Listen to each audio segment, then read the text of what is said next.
नमस्कार, मैं डॉक्टर सपना बुंदेवाल, स्त्री रोग विशेषज्ञ। आज हम इस वीडियो में बात करेंगे कि हमें अपनी ब्रेस्ट की केयर कैसे करना है during pregnancy and after delivery.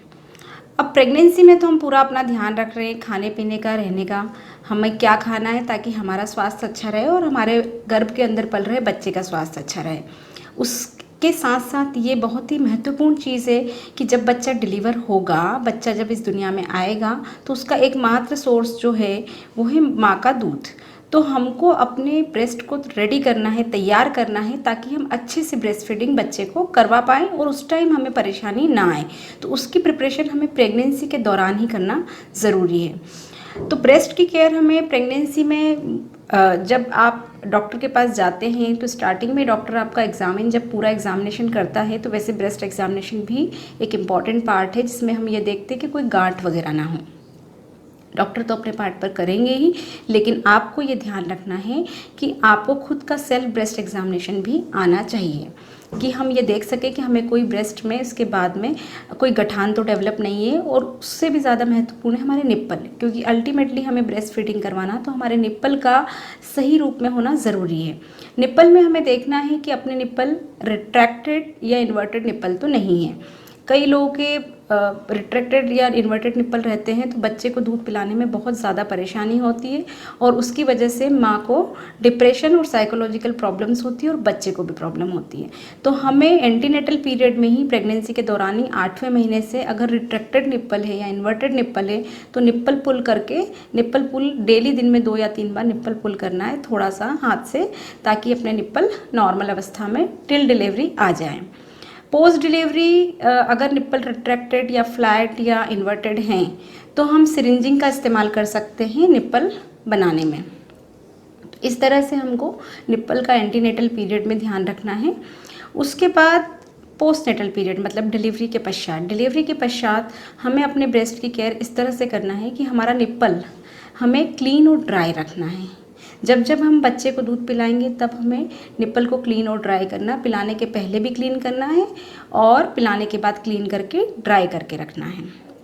एक बात का और ध्यान रहे कि जब भी हम अपने बच्चे को दूध पिलाएंगे तो हमें निप्पल के साथ एरियोला भी मुंह में देना है ताकि बच्चा, क्योंकि मेन जो दूध की डक्ट्स रहती हैं वो एरियोला पे रहती हैं, ताकि बच्चे को एरियोला को भी सक कर सके और दूध निप्पल के थ्रू आ सके, जिससे कि बच्चा निप्पल को कट ना करे। कई बार ऐसा होता है कि बच्चे ने निप्पल को लिया और बच्चा निप्पल को मुंह में रख के ही सो गया। इन दैट कंडीशन आपको बच्चे के मुंह से निप्पल को धीरे से अलग करना है ताकि बच्चा उसे काटे ना और निप्पल रैश ना हो।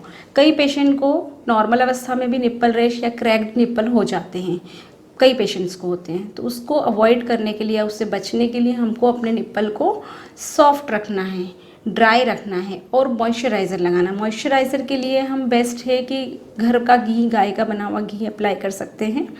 और अगर रैश निप्पल हो गया है या क्रैक निप्पल हो गए तो डॉक्टर से सलाह लें, तो वो आपको कोई ऑइंटमेंट देंगे जो आप अप्लाई कर सकते हैं।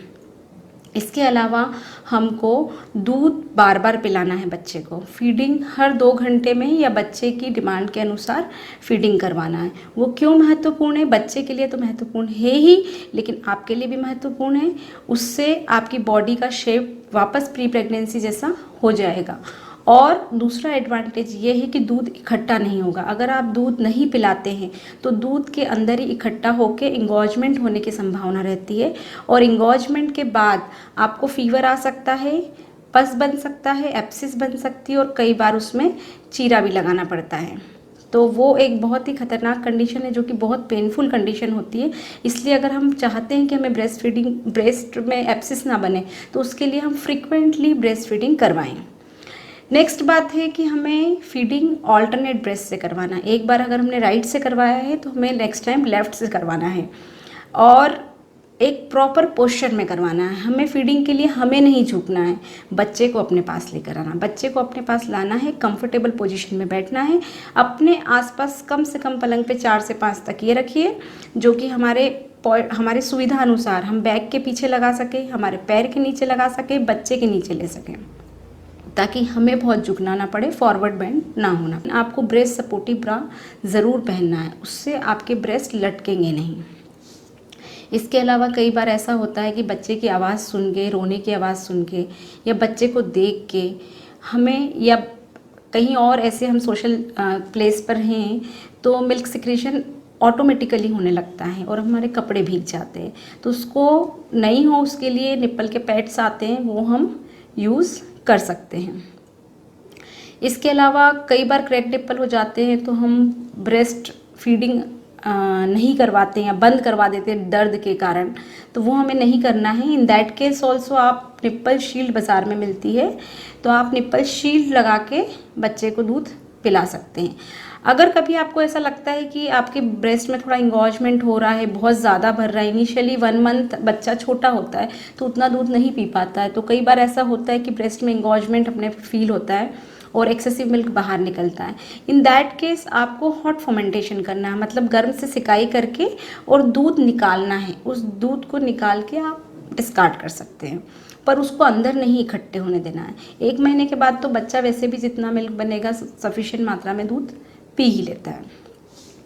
तो इस तरह से हमको ये ध्यान रखना है कि हमारे ब्रेस्ट में इंगॉजमेंट ना हो, निप्पल में कट ना हो। आशा करती हूँ कि आपको ये वीडियो पसंद आया होगा। धन्यवाद।